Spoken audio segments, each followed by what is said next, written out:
Issue number 7. Ang kaharian ni Kakang Ore, ang Integrated Transport Terminal. Kilala niyo po ba si Kakang Ore? Ang sabi po nila, ang buong pangalan niya ay Orestes Sison Ferrer. Adama mo ya po nga ti middle name na kat Sison met. Sino po? Ha? Adama mo yo? Ha? Malaksid po kini Orestes Ferrer. Sino pa iti the middle name na nga Sison? O ni Ami Sison Navarro. Dakay tiyaking bagadita. Ang atyak. Deta ako ni Apo Orestes Sison Ferrer. Isuna ti manager ti Integrated Transport Terminal. May sanga casual employee. Ti sweldo na Apo sanga ribo, sanga gasot ket siyam nga pulo ket may sa apisos kada aldaw. Deta Apo ti opisina na. Iti agdamang nga tawen ti budget ti transport terminal ket 9,200,000. Nararamdaman ba ninyo ang pakinabang ng tao mula sa proyektong ito? Nakikinabang ba ang ating mga tricycle drivers at motorista?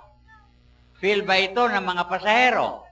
Ang tanong, alam na ba ninyo kung magkano na ang nagastos ng kasalukuyang gobyerno para sa proyektong ito?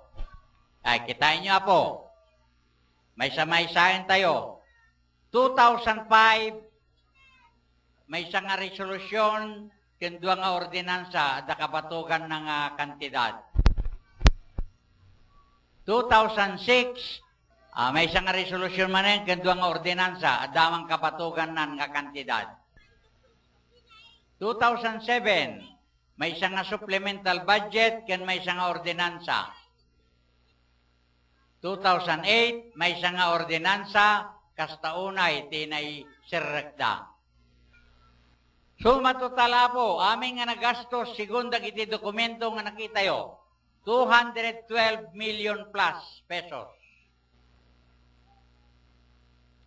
Ang tanong, ano ang naging epekto ng pagpapatayo ng ITT?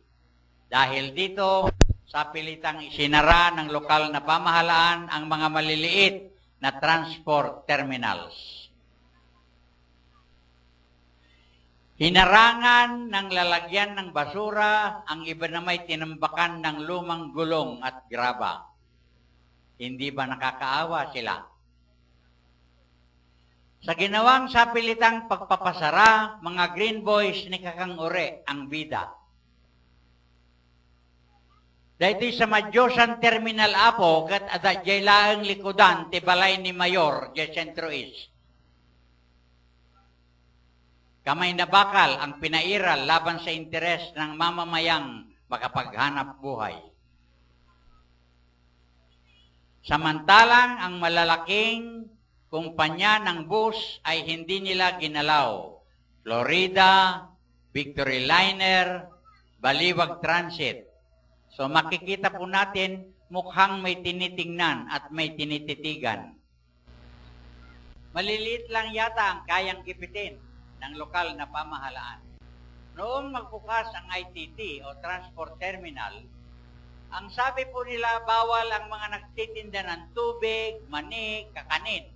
Sila daw ay illegal vendors. Meron pang balita na may binugbog na tendero ng mani, ang mga green boys. Kanino bang kulay ang green? Pero alam nyo ba, may pinayagang magtinda ng siomay sa transport terminal. Mukhang siomay lang ang pwedeng kainin ng mga pasahero. Pero ngayon, dahil eleksyon, pwede na. Pagkatapos kaya ng eleksyon, pwede pa? Pag sila uli, BSD yun na. Balik sa dating ugali. Dahil sa mga ito, galit na ang taong bayan. Sa unang pagkakataon, ang mayor ng Santiago ay humarap sa Kongreso dahil sa illegal na operasyon ng Integrated Terminal. tao ang bayan. Ngayon ay lumalaban.